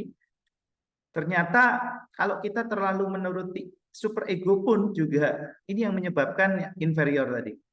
Cemas, stres, depresi ya. Tadi yang seperti dijelaskan oleh Mas Mufid tadi ya. Super egonya terlalu tinggi. Ya udah latihan saya ikut. Ya. Kalau saya nggak latihan saya bakalan nggak akan bisa. Itu kan sudah mulai cemas tuh. Sudah mulai stres tuh, ya kan? Wah, lawan gua nanti orang yang terhebat nih. Tim yang akan saya lawan besok adalah tim terkuat di kabupaten saya atau kota saya. Latihannya mempeng pagi, siang, sore, tapi tidak melihat yang namanya harus ada istirahat, kemudian harus ada. Nah, yang bagus yang bagaimana, teman-teman? Yang bagus adalah yang seimbang ternyata. Ya, jadi seimbang. Jadi tidak terlalu berat di it dan tidak terlalu berat di super ego. Nah, ini contohnya nih. Ini teman-teman. Apa yang ada di sini? Yang ada di sini apa sih? Ya, dia bisa menjelaskan atau bisa menuruti egonya atau bisa rasional. Ya, saya bisa melakukan latihan lebih singkat hari ini karena capek ya, dan menggantinya untuk sesi besok hari yang lebih panjang. Nyantai. Ya, saya tetap latihan, tetapi saya juga harus menjaga pola istirahat saya. Saya nggak boleh ngoyo, saya juga harus menuruti pola kesehatan saya. Jadi seimbang teman-teman. Jadi sekali lagi teman-teman sekalian, inilah nanti dalam pendekatan psikologi ketika Anda melatih ya, pastikan atlet Anda tidak pada ranah it, tidak pada ranah ego, tetapi bagaimana dia bisa menyeimbangkan antara it dan super egonya menjadi satu ego yang bagus. Termasuk teman-teman juga saat menjadi pelatih, nanti akan ketemu dengan atlet yang rajin. Ya, ada atlet yang malas. Bagaimana teman-teman menjadi seorang pelatih ya, itu ego teman-teman ya bisa menyeimbangkan ya. Kalau ketemu dengan anak yang kira-kira susah diatur gimana nih? Kemarin kita sudah belajar yang namanya behavioristik, bagaimana mengubah perilaku, mengintervensi perilaku seseorang. Ini teman-teman sekalian. Jadi guru juga sama. Ya, jadi guru juga sama. Nah, ini teman-teman adalah tipe-tipe stres ya, tipe-tipe stres seseorang nih. Ini karena mungkin it-nya terlalu super egonya terlalu tinggi akhirnya jadi stres nih. Nah, kendalanya ini stres. Yang pertama ada 3 hal nih, stres. Stres itu bisa terjadi, stres itu bukan orang gila ya. Stres itu tekanan, tertekan. Ya. Stres itu karena adanya kompetitif nih, kompetitif stres nih. Tipikal stres karena kompetitif. Bisa jadi karena persiapan kurang. Atau mungkin stres terjadi karena cedera. Nah ini harus tahu teman-teman sebagai seorang pelatih. Ya, atau mungkin Anda sebagai seorang atlet. Aduh saya cedera nih, stres. Ya kan? persiapan saya kurang nih, stres, ya kan. Lawan saya ini apa namanya lebih hebat nih, akhirnya stres karena kompetitif. Bisa jadi yang ini nih teman-teman, ada tahayul. Pernah nggak lihat teman-teman kalau ada pertandingan itu sepak bola itu yang di mana? Yang di Surabaya itu di gawangnya itu dikasih kayak macan-macan itu loh teman-teman. Pernah lihat ya? Macan, ada yang buaya, yang boneka-boneka itu loh. Pernah lihat nggak sih teman-teman? Kalau lihat Liga Indonesia itu tim Persebaya, siapa yang pernah lihat? Mas Nabil, menurut Anda apa sih itu Mas? Fungsinya untuk apa? Untuk menjaga Pak, biar nggak kebobolan. Loh, lah kan sudah ada kiper, ngapain masih dikasih buaya sama singa-singaan itu, boneka-boneka itu? Tujuannya buat apa tuh? Mungkin dari diri dia sendiri dia nggak percaya sama posisi ya, sama diri dia sendiri Pak, maka dia pakai segala macam gitu, harimau. Masih pakai tahayul ya, bener nggak? Kamu pernah tanding nggak? Terus malamnya ini bawa ini nih sabuknya ini dipakai supaya besok kuat gitu ya? Pernah nggak mengalami Ya, kayak Pak, gitu? Ya? Nabil, Mas Nabil, pernah nggak? Atau mungkin pernah lihat kamu seperti itu nggak? Ya, teman saya pernah Pak. Nah ini, itu sebenarnya juga tanda-tanda stres teman-teman. Sudah tahayul, percaya dengan hal-hal yang bersifat tahayul nih. Nah, lawan saya udah pasang boneka singa tuh di gawangnya nih, pasti nggak akan bisa kebobolan itu, udah stres duluan itu. Padahal sebenarnya itu hal-hal yang mungkin tidak bisa diterima secara rasional. Tetapi ya itulah, ya hal-hal seperti itu masih ada, ya dan lain sebagainya ya. Stres bukan hanya tentang kompetitif saja, tetapi bisa karena personal, ya pola hidup, nutrisinya, finansialnya bisa jadi, ya kan, keuangannya, ya kan. Ini banyak sekali faktor-faktor stres. Sebenarnya ini oke, karena waktu yang tidak memungkinkan teman-teman, sepertinya untuk materi psikoanalisis ini terpaksa harus saya bagi dua ya. Saya harus bagi dua karena psikoanalisis ini membahasnya banyak sekali teman-teman. Ya, ini adalah pengaruhnya dalam diri kita ini 90% tadi alam bawah sadar psikoanalisis ya. Jadi terima kasih ini ya, mungkin karena ini sebenarnya masih banyak ya. Jadi saya agak reschedule ya teman-teman sekalian karena waktu yang tidak memungkinkan dan saya yakin teman-teman juga sudah mengalami kelelahan yang luar biasa, takutnya stres ya kan. Kita juga tahu kondisinya dari pagi kuliah, siang masih kuliah lagi. Ya walaupun Lampung mungkin sudah mulai mau zuhur ya, tapi kalau di Aceh kan masih nanti ya 12:30 biasanya Mas. Mas Nabil di Aceh jam berapa zuhur? Jam 12 berapa Pak? 12 setengah satu lah Pak. Setengah satu ya, hampir setengah satu. Kalau di Lampung jam 12:04 ya sudah. Ya, setengah satu Pak. Lumayan. Ya, oke.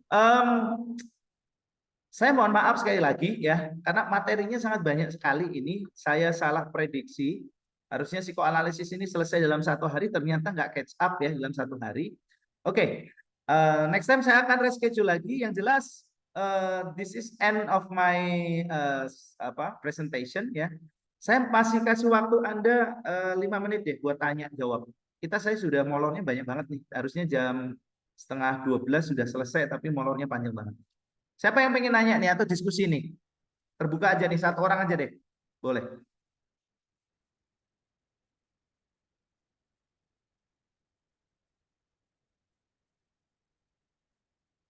Oke, adakah? Tidak ada?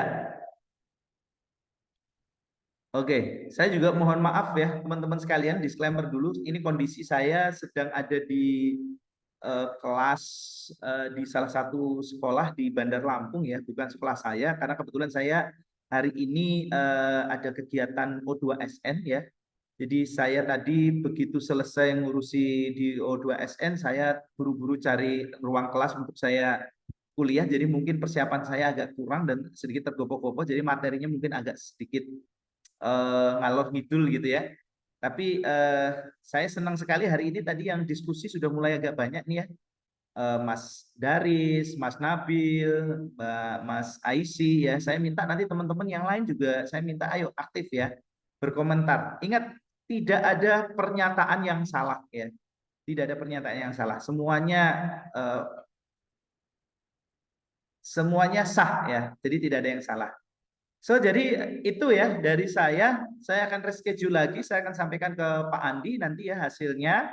Karena psikoanalisis ini yang saya pikir bisa 1 kali tatap muka saya bisa selesai, ternyata nggak bisa selesai dalam 1 pertemuan. Saya ingin rasional, saya juga melihat teman-teman juga capek karena kuliah daring itu energinya 2 kali lipat daripada kuliah offline ya. Jadi sekali lagi teman-teman terima kasih ya, kita akan ketemu lagi di minggu depan ya. Kita akan masih membahas lanjutan psikoanalisis ya. Mudah-mudahan saya lebih siap ya memberikan materinya, dan saya minta teman-teman nanti kita akan banyak diskusi ya di pertemuan psikoanalisis yang part 2 ya. Saya minta pengalaman-pengalaman alam bawah sadar teman-teman itu ayo diceritakan ya. Karena alam bawah sadar Anda ini 99% mempengaruhi perilaku Anda ya. Terima kasih teman-teman. Saya mohon maaf kalau penyampaiannya belum maksimal ya. Presentasi atau kuliah ini saya rekam ya. Nanti kalau teman-teman ingin membutuhkan, ingin mengulang lagi beberapa part yang tertinggal, boleh nanti bisa dilihat di rekamannya ya. Dan feel free ketika teman-teman pengen diskusi lebih dalam, teman-teman tertarik dengan dunia psikologi pendidikan jasmani dan olahraga ini, nanti bisa japri dengan saya, kita akan bisa diskusi lebih dalam ya. Tentunya dengan izin dari Pak Andi ya, saya sekali lagi karena kelas ini kan kelasnya Pak Andi, saya sifatnya hanya sebagai kolaborator aja ya. Jadi itu teman-teman, sekali lagi terima kasih, semangat terus ya. Kita ketemu lagi minggu depan ya, nanti saya akan hubungi ketua tingkat Anda untuk memastikan minggu depan apakah bisa menjalankan kuliah atau tidak ya. Dan tetap semangat ya, kalau ada sesuatu hal yang kurang berkenan di hati teman-teman pada pertemuan hari ini, saya mohon maaf yang sebesar-besarnya ya. Kita akan ketemu lagi minggu depan dan tetap semangat. Terima kasih, saya akhiri. Billahi taufiq wal hidayah. Wassalamualaikum warahmatullahi wabarakatuh. Waalaikumsalam warahmatullahi wabarakatuh. Terima kasih Pak. Terima kasih, silakan boleh.